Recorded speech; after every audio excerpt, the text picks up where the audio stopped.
हर इंसान को कभी न कभी धोखा मिलता है, कभी अपनों से, कभी दोस्तों से, कभी हालात से। पर क्या आपने कभी सोचा है कि महादेव की नजर में सबसे बड़ा धोखा कौन देता है? क्या वो है जो रिश्ता तोड़ दे, या वो है जो भरोसा तोड़ दे? नहीं, शिव की दृष्टि में सबसे बड़ा धोखा है मन में कुछ और बाहर से कुछ और दिखाना। यही असली ढोंग है और यही शिव की दृष्टि में सबसे बड़ा पाप है। सोचिए जरा, सामने मुस्कुराकर दोस्त बनने वाले पर पीछे आपकी बुराई करने वाले, रिश्तेदार जो आपके सुख दुख में साथ होने का दिखावा करते हैं पर अंदर ही अंदर जलते हैं, साथी जो आपकी सफलता पर बधाई देते हैं लेकिन दिल से चाहते हैं कि आप हार जाएं, या वो लोग जो मंदिरों में माथा टेकते हैं लेकिन रोजमर्रा के जीवन में अहंकार और स्वार्थ से भरे रहते हैं। क्या आपके जीवन में भी ऐसे लोग नहीं हैं?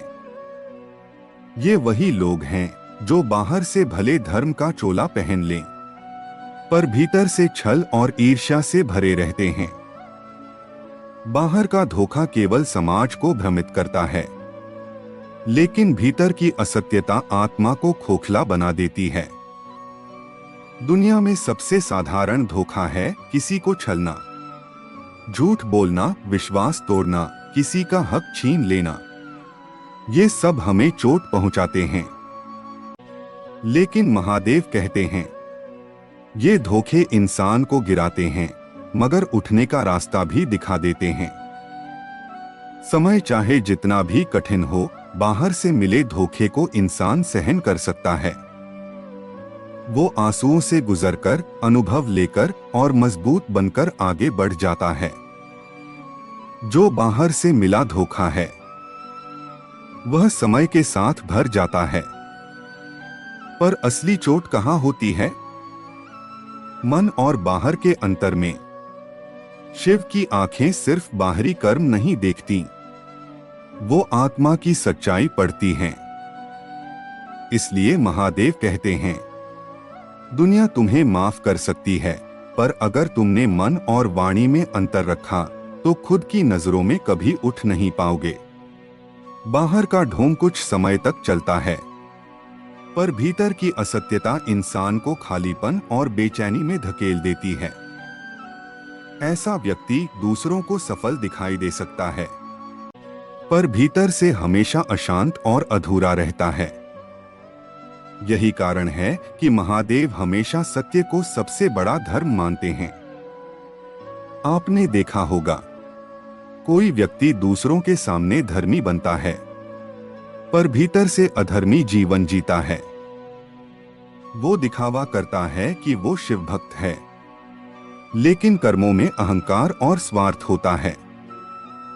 ये वही लोग हैं जो मन और बाहर में भेद रखते हैं। महादेव को यह ढोंग स्वीकार नहीं। उनकी पूजा फूलों से नहीं, बल्कि सच्चे हृदय से होती है।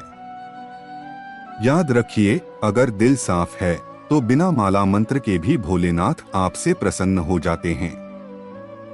लेकिन अगर दिल में छल है तो चाहे 1000 शिवलिंगों पर जल चढ़ा दो, महादेव की नजर में वह सब व्यर्थ है।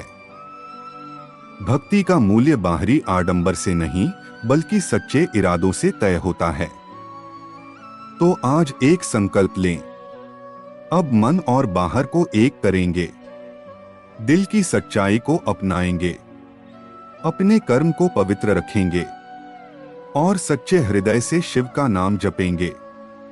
याद रखिए, दूसरों को धोखा देकर आप शायद समाज के सामने अच्छे दिख जाएं, पर भीतर बाहर का अंतर रखकर आप कभी भी महादेव तक नहीं पहुंच पाएंगे। ओम नमः शिवाय।